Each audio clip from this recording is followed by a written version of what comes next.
Good morning, everybody.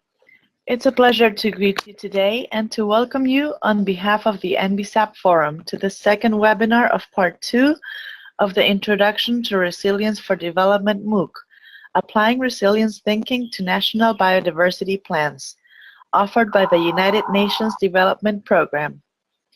My name is Marcela Torres, and I'm a consultant on sustainable development and green economy. I'm also your facilitator throughout the entire course. We are grateful for your participation in the second webinar, titled Applying Resilience Thinking to National Biodiversity Plans, the South African Experience, which was prepared by Wilma Lutsch. I'll tell you a little bit about myself while we wait for Wilma to log in. I have over 15 years of experience in communication and education. I'm currently a mentor of 2 massive open online courses for the International Institute for Industrial Environmental Economics, IIIEE, from Lund University, Sweden, on greening the economy, lessons from Scandinavia, and sustainable cities. I hold a Master of Tourism with a major in ecotourism from James Cook University, Australia, and a Bachelor of Journalism from Universidad Andrés Bello in Chile. Wilma Lutsch is Director of Biodiversity Conservation in the South African Department of Environmental Affairs. She has been involved in the biodiversity sector for the past 17 years and was responsible for several auspicious strategic documents, such as both versions of the National Biodiversity Strategy and Action Plan, NBSAP, 2005 and 2015, and the National Biodiversity Framework, all of which guide the management of biodiversity in the country. South Africa reviewed its NBSAP under her leadership, and the current NBSAP was approved in 2015. Wilma was also part of the BioFin project since its inception in South Africa. She holds a Master of Development Economics, a Bachelor of Science in Town and Regional Planning, and a Diploma in Environmental Law through the United Nations Institute for Training and Research. In this webinar, we will briefly describe the process of preparing the 2015 South Africa NBSAP, which applies a landscape approach to work in partnerships across land and seascapes to conserve, restore, and sustainably use biodiversity, while enabling sustainable economic development, rural development, job creation, and livelihoods. At the same time, the document has a strong focus on resilience through several strategic objectives, such as enhancing the management of biodiversity assets and their contribution to the economy, rural development, job creation, and social well-being, investing in ecological infrastructure and enhancing resilience to ensure benefits to society, and mainstreaming biodiversity considerations into policies, strategies, and practices of a range of sectors, among others.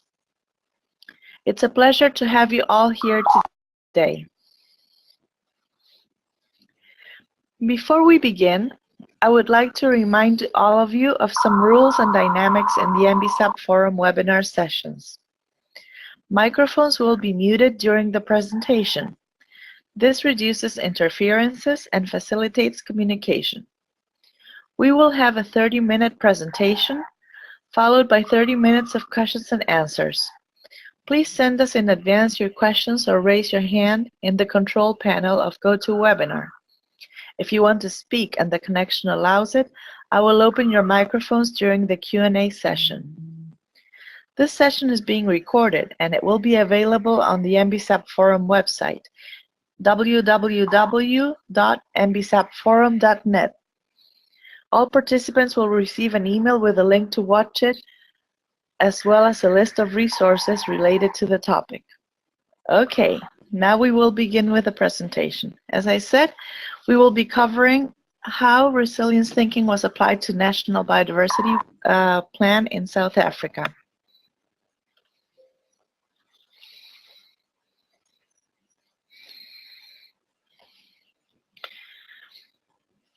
The social and economic costs of not managing ecosystems in a sustainable manner are high, as evidenced by accelerated land degradation and biodiversity loss, lowered land productivity, weakened ecosystem and social resilience, declining availability and quality of freshwater, and increased infestation.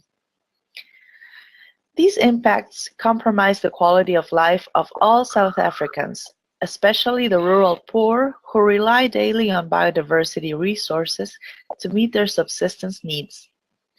Responding to this requires a development path which minimizes pressures on ecosystems and species and strengthens resilience to climate change, while providing opportunities for addressing poverty, securing essential ecosystem services, and addressing other social improvement needs. The revised NBSAP was developed with this in mind, with a strong focus on resilience of ecosystems and species to reach the nation's social and economic goals.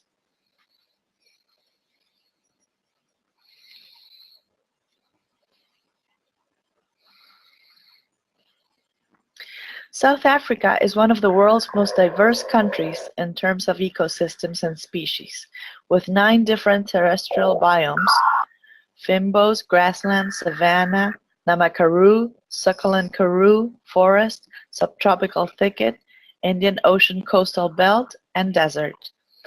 A wealth of freshwater ecosystems, diverse marine ecosystems, and a rich store of marine resources, as well as over 95,000 known species of living organisms.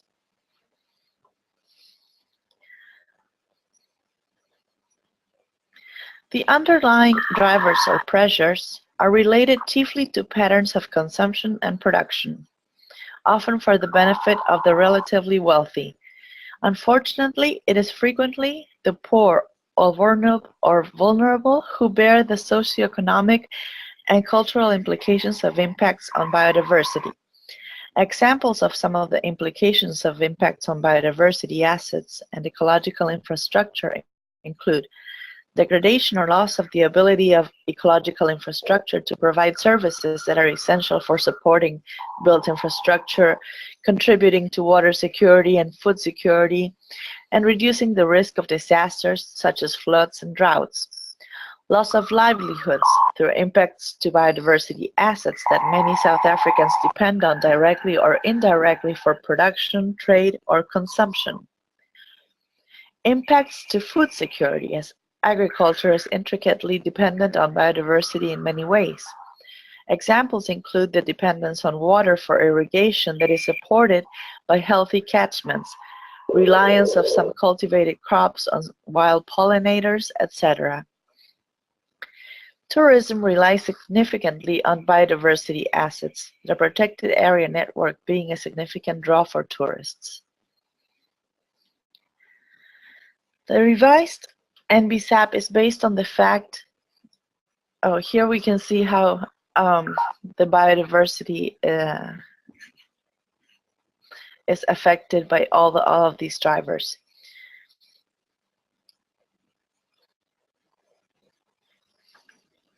The revised NBSAP is based on the fact that biodiversity assets and ecological infrastructure directly underpin development and human well-being and offer immense potential support to the country's development path, including enhancing resilience to global change.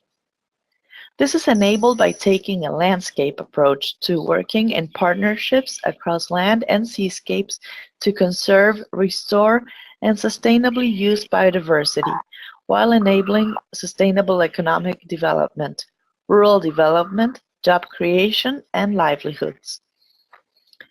South Africa's NBSAP 2015 sets out an integrated and coherent national strategy for the conservation, management, and sustainable use of the country's biodiversity to ensure equitable benefits to the people of the country. It outlines how South Africa will fulfill the objectives of the CBD and contribute to the Global Sustainable Development Agenda. It also provides a framework for the integration of biodiversity considerations into national development plans and a wide range of other sectoral strategies, placing wise management and protection of biodiversity at the heart of the Sustainable Development Agenda. South Africa's 2015 NBSAP is built on the outcomes of the 2005 NBSAP, which was informed by the 2011 National Biodiversity Assessment, NBA. Drawing on the best available science, the NBA 2011 also presents new work on geographic areas that contribute to climate change resilience and provides a summary of spatial biodiversity priority areas that have been identified through systematic biodiversity plans at national, provincial, and local scales. The NBSAP revision commenced with a stock-taking and gap analysis, which highlighted priority areas for the revised NBSAP to address. An inclusive and participatory stakeholder consultation process was conducted during the NBSAP revision. This included 2 national workshops, a series of bilateral consultations, focus group sessions, and surveys to solicit the biodiversity-related priorities of stakeholders, including youth.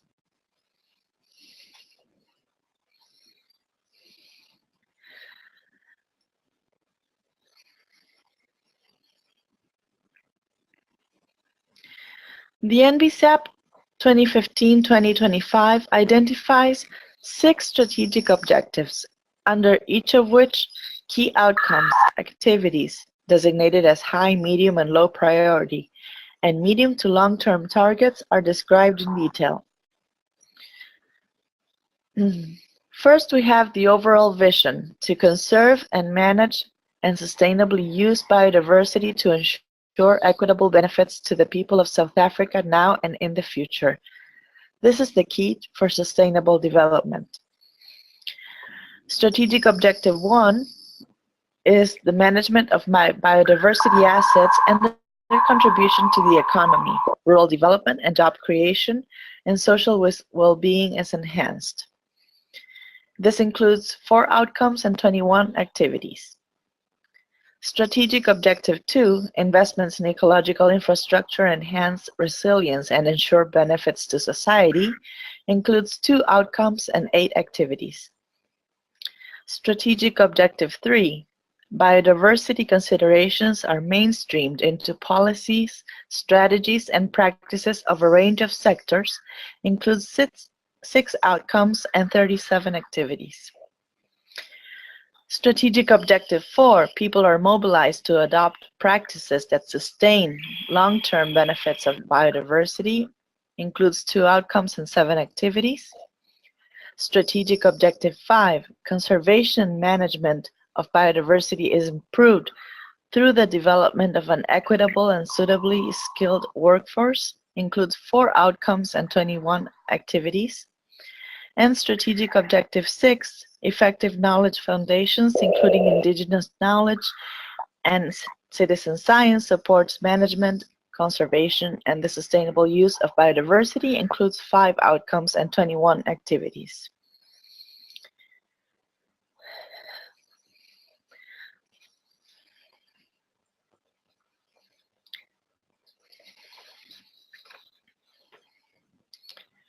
The NBSAP focuses strongly, as I mentioned before, on resilience in the following areas.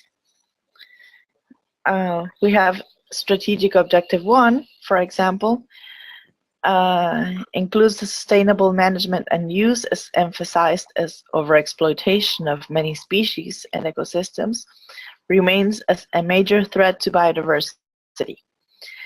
Managing biodiversity assets should ensure their resilience to pressures of climate, invasive alien species, and other interconnected elements of global change. So here we're showing the relevance to the IT targets and the SDGs of each strategic objective.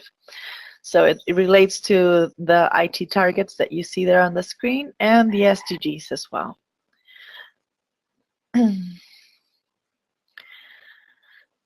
Some important national strategies in support of Strategic Objective 1 are the National Protected Areas Expansion Strategy, the Business Case for Biodiversity Stewardship, National Buffer Zone Strategy for National Parks, and the National Man and the Biosphere Reserve Strategy and Implementation Plan.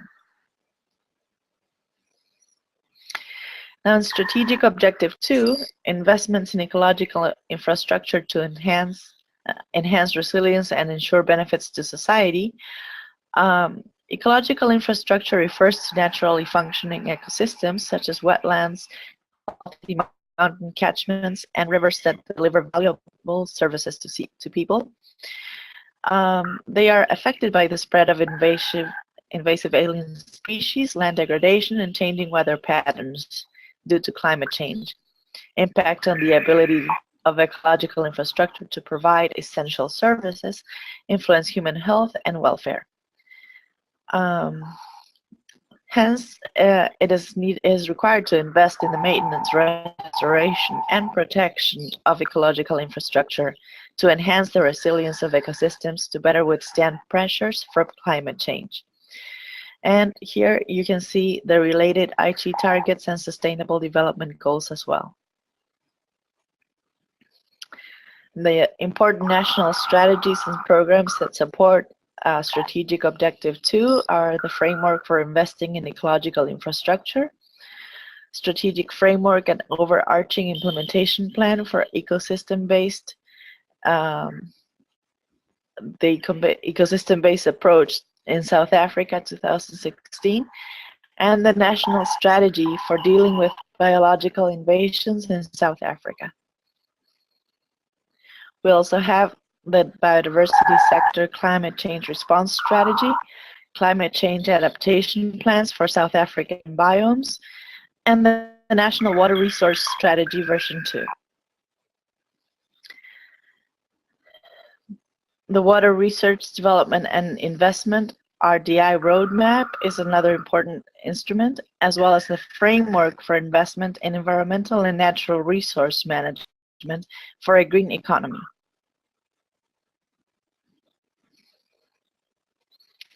Strategic Objective 3, biodiversity considerations are mainstreamed into policies, strategies, and practices of a range of sectors, is key to the achievement of South Africa's landscape approach to managing biodiversity. It relies on partnerships between different sectors across land and seascapes, and where protected areas sit alongside a matrix of other land and sea use types that enhance biodiversity conservation and ecosystem resilience. Here you can see the IT targets and sustainable development goals associated to this strategic objective. And some important national strategies and programs includes the Environmental Sector Local Government Support Strategy 2014, which provides a coordinated and structured approach to strengthening environmental governance, environmental sustainability, and climate resilience at the local government level. Then we have Strategic Objective 4. People are mobilized to adopt practices that sustain the long-term benefits of biodiversity. Biodiversity is not widely understood by the general public, and as a result of economic and social and environmental importance of biodiversity assets and ecological infrastructure is often poorly recognized. Here you can see also the IT targets and the Sustainable Development Goals associated to Strategic Objective 4.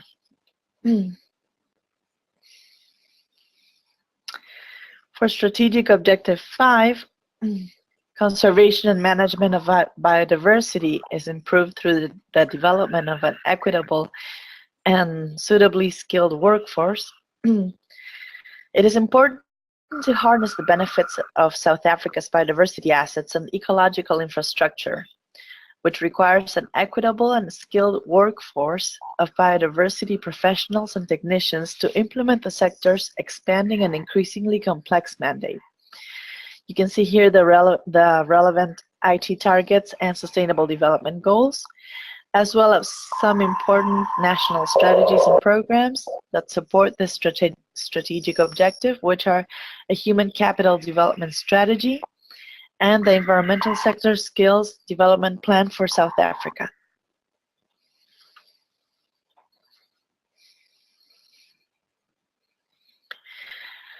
Then we have Strategic Objective 6, effective knowledge foundations, including indigenous knowledge and citizen science, support management, conservation, and sustainable use of biodiversity.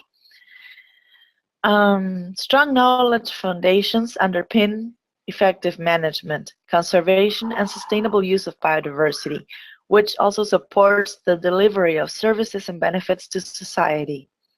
This is therefore an enabling strategic objective that is fundamental to the achievement of all other strategic objectives.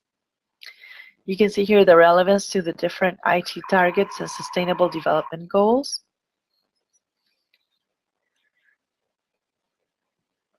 And which show that it covers also IT target 19, which underpins the rest of the IT targets. Well, as a conclusion of this process that was undertaken by South Africa, we can say that no NBSAP is relevant without the proper structures to implement the actions contained in the plan. Monitoring and evaluation and constant review of the NBSAP is therefore required. Thank you. Here we have some additional information that may be of use to you. This PowerPoint presentation will be shared in PDF so that you can all have a copy and review the different strategic goals and the targets that are attached to them. Thank you very much. Now we will open the microphone for questions.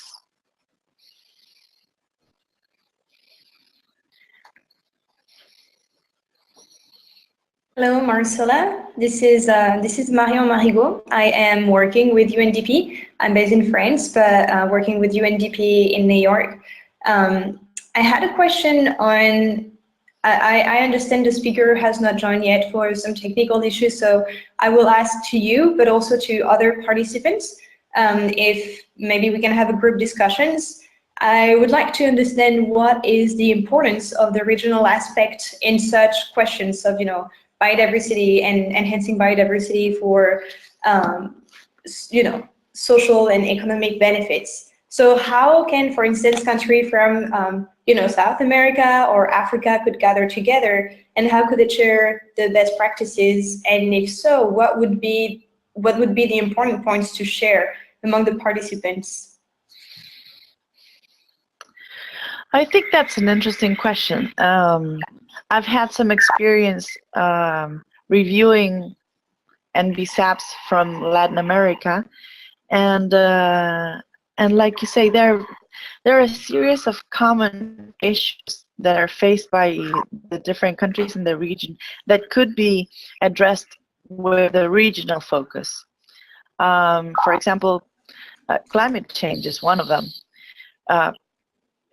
As in the small island developing states, climate change is significant because of the rising sea levels that are threatening their territory. In South America, for example, many countries are facing the threat of desertification. So I think, and that's present in more or less all of their NBSAPs. There might be different issues in Central America, which is where, for example, deforestation or in the Amazon is more significant than in other countries, and desertification will not be very important in Central America maybe, but it will be in South America. So maybe countries in South America could get together and create a regional strategy. I know there's a regional strategy for climate change in the for Central America and the Caribbean, but I think more coordinated action is needed in this regard, like you say. I think the more the better, and if countries can come together and agree upon specific actions, and all of them contribute resources to combat desertification, for in this case, jointly, I think that strengthens efforts and makes them more valuable, and makes it more possible for them to reach their goals. Great, thank you for your answer. I don't know if anybody else has something to add. I know we have people who have participated in their NBSAPs among our audience. And even if they haven't participated in the NBSAPs, maybe they have their views on the topic. Marcela, it looks like we have a hand raised by Okay. Dieudonné Bizimana. Hello, can you hear us? Yes, I hear you. Thank you, Marcela, for the presentation. I would like to ask you if you have had a chance to compare your NBSAP to other NBSAP in other countries. Which note can you give you to the NBSAP, South Africa NBSAP implementation up to now? I don't have the exact information of whether or not how much it has been compared to other NBSAPs within the region or not, but I do know that it is considered one of the best NBSAPs of the current revision, the latest revision process that ended last year. That's why we have chosen it as an example, and also because it is very strong in considering resilience thinking and climate change issues and addressing them within the NBSAP. So, like I said, I don't have the specific comparison to other NBSAPs in the region, but I know that it is ranked among the best that were received. We have another question. Somebody says, thanks for this interesting webinar. My name is Hannah, and I'm calling from the Convention on Migratory Species. I have a question related to the question from UNDP. How can countries align their NBSAP so that animals can migrate across borders and adequately cover and are adequately covered by all range states? Thank you, Hannah, for your question. Well, the response is similar. I think there is a need for more coordinated action, but it's something that will take time. There are still countries that are for whom it is challenging to prepare an NBSAP. NBSAPs are, you know, have different levels of coverage, of thoroughness, of emphasis, depending on each country. And although there has the NBSAP Forum has done great efforts, for example, offering to peer review the NBSAPs and to suggest further measures to the country, or to identify weaknesses and gaps within the NBSAPs of each country, at the end of the day, each country decides what it includes in its NBSAP and what will be the focus of the NBSAP, and which issues will be stressed. So I don't know, perhaps during a future review of the NBSAPs, we can it would be good to hold regional meetings with the countries that are related, and like you say, for example, that share animal corridors, and to bring them together and to try to have them sort of standardize at least some actions that are for issues that are common to them, such as the animal migrations, such as climate change and desertification. I think perhaps that would be a good idea for future planning processes. But right now, as the NBSAP at the NBSAP forum, I know that strong efforts have been made to improve the NBSAPs and to provide significant support to the countries. But like I said, at the end of the day, it's up to the countries to decide what they include or not. So maybe future regional revision meetings might be a good measure to ensure that regional issues are covered by the different countries as a whole.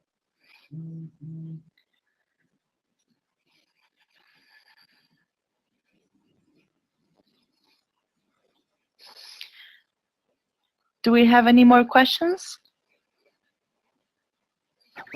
No, so far. This is the only one. Perhaps somebody would like to comment. Maybe we have somebody who has worked on the NBSAPs in their countries. Or Hannah, if you want to comment something about my response, please feel free to raise your hand and share with us.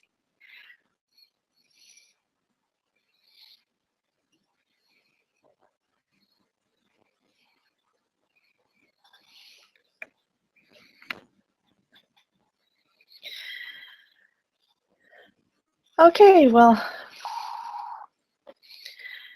if we don't have any more questions, well, I'm sorry, I- Marcela, I see that Hannah Samaray has her hand raised. oh, perfect. Right, let me give you the floor. Hannah, you're unmuted now. Can you hear us?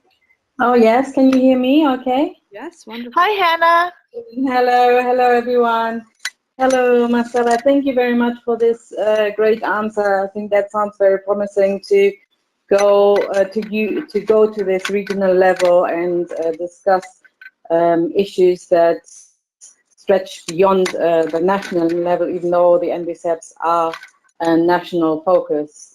But I just wanted to add something to it, that the Convention on Migratory Species, we actually have guidelines for NBSAPs for migratory species. So in case anyone wonders what to do in such a case where an animal group covers more than just one country, actually for the Convention on Migratory Species, we have these guidelines to integrate migratory species into your NBSAP. So if you ever needed to consult this, it's available on our website, and I just wanted to add that as a guide as well, just to mention that as well. Thank you. Hannah, thank you, Hannah. Are you signed up at the NBSAP forum? Yes, I am. Yes. Because I think it would be very useful if you could share that information as a thread in the NBSAP forum and provide a link, the link that you say to your website, so that people can download it. Of course, yeah, okay, I will do that, sure. No problem. Or you can also share the link with us so that we can post it, but it would be great if you did it on your own, because I think it's very important to have this visible for everyone and to have your participation. Yeah, sounds. Thank you for the suggestion. I will definitely do that. I think I have done that last year at some point at one of the webinars. I've shared it afterwards in the forum, but it's also been a while. So. Oh, I would really appreciate it if you would do it again. I think it's particularly important at this stage of the course, because we're specifically addressing what should go on the national biodiversity plans. And so Fabulous. it would, we would really appreciate it. Thank you so much, Hannah. Thank you. Thank you also for this very interesting development of the constantly evolving NBSAPs. So that's it's really good work what you have done in the past, and yeah, there's a huge progress from the first NBSAP to the next level. So well done, everyone from CBD and all the participants, the country participants who have done an excellent job at revising the NBSAPs. Just wanted to add that as well. Thank you so much. Well, great. Marcela, we have questions coming in. Yes, I saw we have one from Kop Narayan. Yes. He says, do you think that NBSAPs, besides of being best in write-ups, have not touched the grassroots concerns, mainly due to the lack of adequate information to the common people? It means implementation is always weak at the grassroots level. Well, Kop, this is not always the case. Based on the NBSAPs that I have been able to review, the level of grassroots participation differs, is different in each of them. I will agree on that. And some of them are, you can tell that have been done with a top to bottom approach. But I think most NBSAPs in the latest revision highly stressed public participation and citizen engagement in the NBSAPs. For example, I remember the NBSAP from Costa Rica. It had strong participation from indigenous peoples. And other NBSAPs from Indonesia as well had also strong participation from grassroots organizations. But yes, like I said before, NBSAPs are not all the same. They're not even, and at the end of the day, the countries are the ones who decide what goes into the NBSAP or not. But I think great efforts have been made during the latest revision, and especially with support from the NBSAP Forum, to include more citizen engagement and participation, and to tackle their concerns, for example, in terms of the conservation of traditional knowledge and land titling, etc.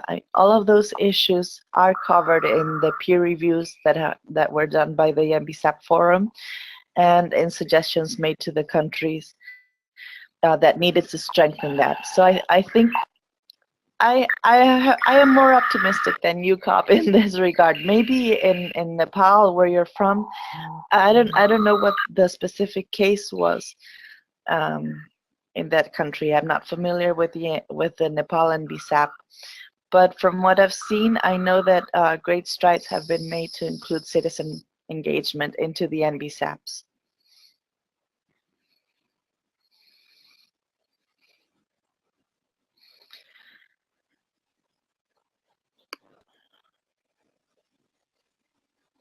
Great, Marcel, we have another question here from David. Go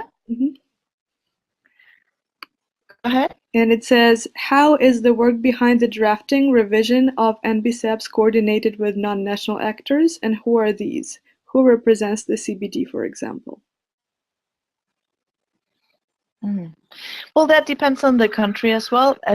They're not, the countries are not forced to include non-national actors. They're also, for example, not forced to request a peer review from the NBSAP Forum. They're encouraged to do so, and as the NBSAP Forum is a partnership with the CBD, the UNDP and the CBD are working very closely through the NBSAP Forum to support the countries in their revision of the NBSAPs.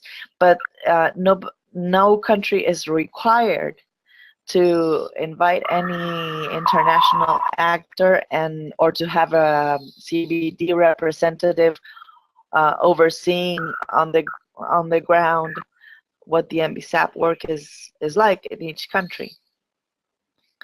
So they just submit to the CBD, and there's a review process, and well, the CBD has studies about on the NBSAPs that they have received, And for example, last year, I remember the Secretariat General of the CBD made some comments regarding some weaknesses, overall weaknesses that he had observed, well, he and his team had observed.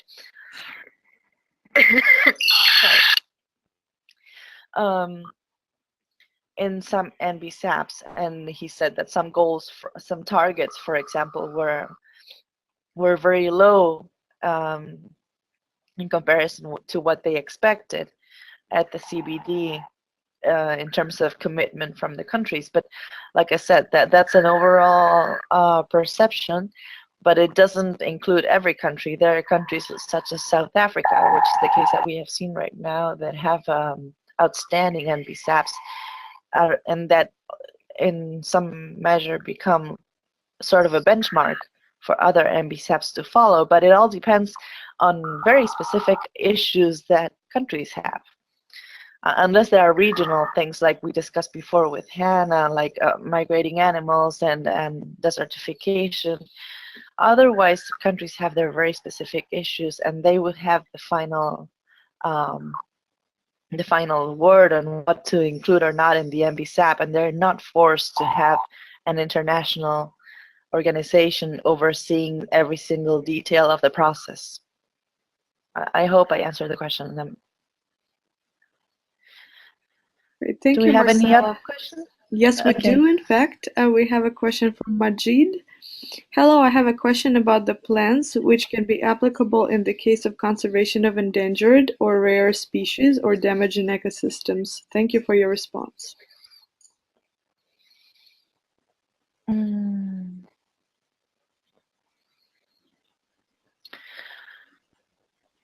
The plans that can be applicable in the case of conservation of endangered or rare species. Right. Well, I don't know. I don't know specifically what you're referring to. NBSAPs have to include actions, ideally to, for example, to halt the spread of alien invasive species. They also have, they're supposed to have actions to protect genetic diversity and biodiversity, and within the NBSAPs, they're supposed to identify, for example, a biodiversity hotspot, important bird areas, etc., and to have associated targets and actions to each of these issues. Like I said, it depends on the country. Not all NBSAPs are uniform. You know, some will stress some issues rather than others. Some will stress more development or economic sectors, and they're linked to biodiversity rather than biodiversity conservation itself. They're not required to have a specific plan for the conservation of endangered or rare species, although they are supposed to consider targets and actions to protect them. And they are supposed to identify how many endangered and rare species there are in the country and what their conservation status is, hopefully according to the IUCN Red List of Endangered Species, and to provide smart targets, you know, specific, measurable, etc., and for each of these species. That's what they're supposed to do. Some of them will do them. Some will have, for example, will select some key species, and not all of them. But it depends on the country. Like I said at the end, and they're not required to do a specific plan within the NBSAP for that species. Some countries will set the goal within the NBSAP of preparing the plans. For example, from 5 years from now, we will have a plan to protect, I don't know, the flamingos or the vicuñas in South America, or the elephants in Africa. I don't know. They could they could include that as part of their NBSAPs, but they're not required to do a specific plan for any species. And at the end of the day, the decision is up to the country's government.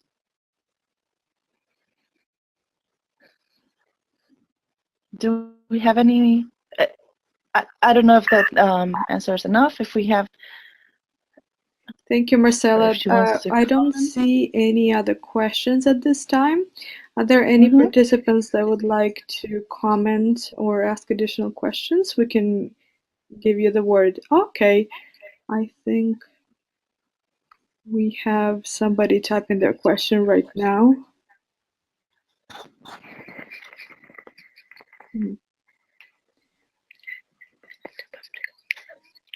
I see.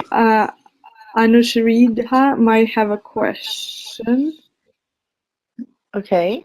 but they said that they might have it, but I guess maybe the question is being typed as we speak.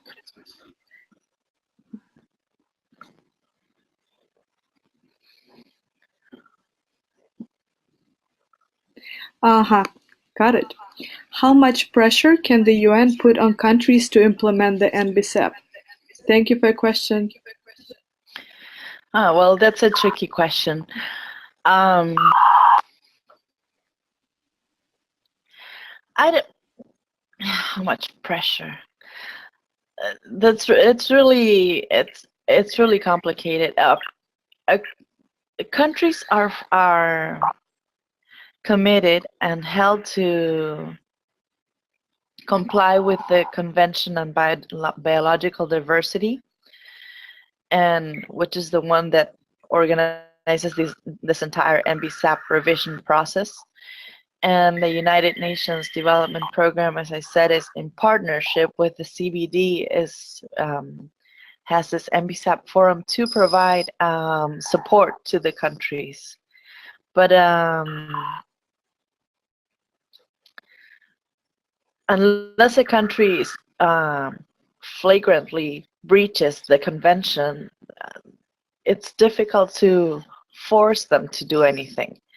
We can encourage, the UN organizations can encourage, can suggest, can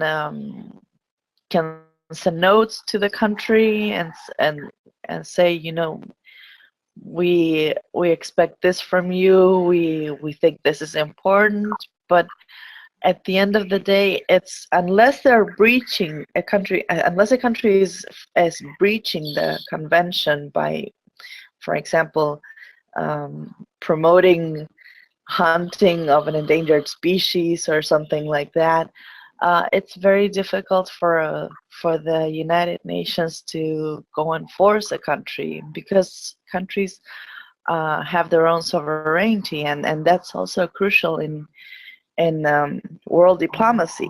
Countries need their independence and their sovereignty, and the United Nations respects that.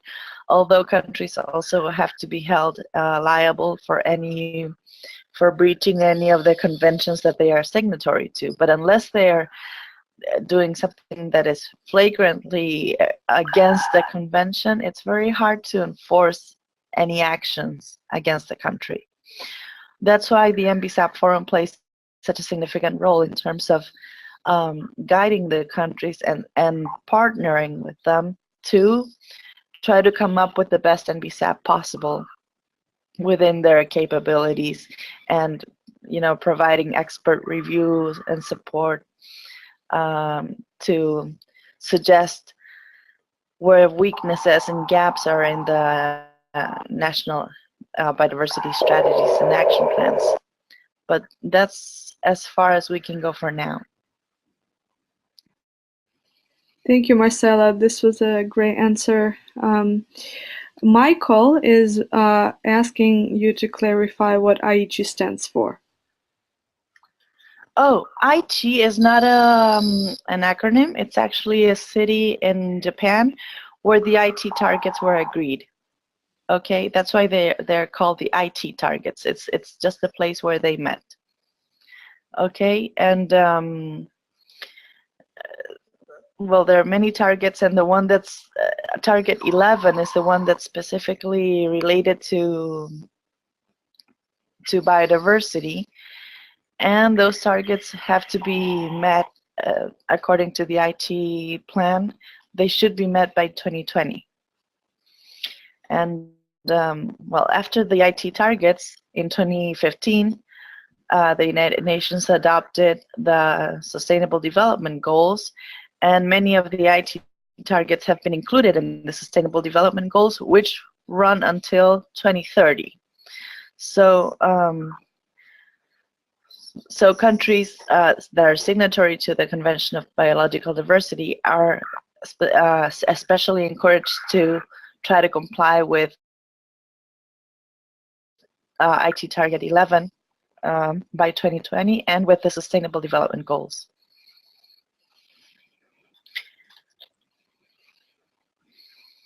That's a great clarification, Marcela. Thank you. Okay, I don't see any more questions at this time. Does anybody want their microphone open? If you would like to ask a question.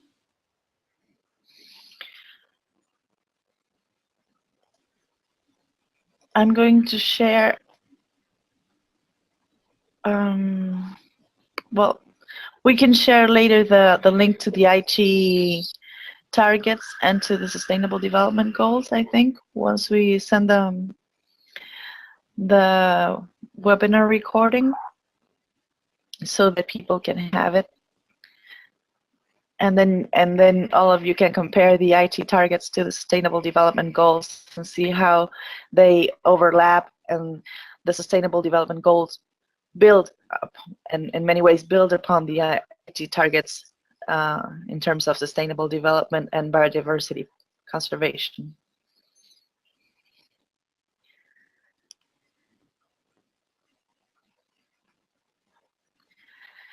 Well, do we have any other questions? No, not at this time, actually. It doesn't Or look any like that. comments? Anybody would like to comment? If you have been working on lesson 2, for example, maybe you have found some interesting linkages between what we've been talking here and what you've read in lesson 2, that could be an interesting discussion as well.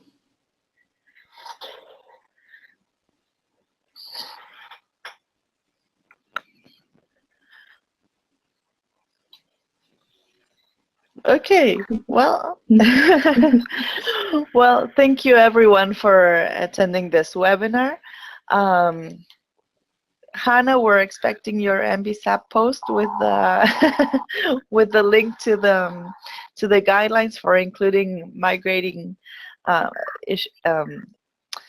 for including actions related to migrating birds into the NBSAPs, which I think will be very useful for our participants.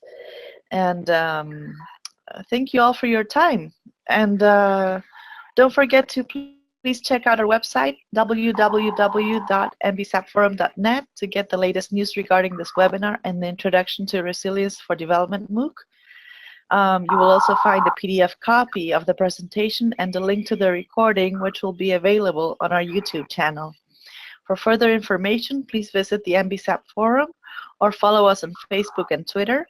Also, please remember to register or update your profile. The NBSAP, before I forget, if you haven't finished lesson 1 and lesson 2, please do so over this weekend. I think it would be great for you to spend some time on those lessons so that you don't have to rush at the end of the course to finish everything and get your certificate of completion. So it's good thing I remember to remind you. Thank you for this reminder, Marcela. Hannah says she's on it already. Oh, Thank good. You, And I hope everyone else is too, because we're very excited and we want you all to finish this course and get your completion certificate. We're very excited and, woo, you know, rooting for you. And thank you very much, Marcela, for this presentation. It was great. Okay, my pleasure. Well, everyone, like I said, the NBSAP Forum is a global partnership to support the development and implementation of effective national biodiversity strategies and action plans, NBSAPs. It is hosted by the Secretariat of the Convention on Biological Diversity, the United Nations Development Program, and the United Nations Environment Program. So I'm Marcela Torres, and on behalf of the NBSAP Forum and this entire wonderful team that has supported us today, I hope that you all enjoyed the session. Have a great day or evening, and we'll see you next week. Bye-bye.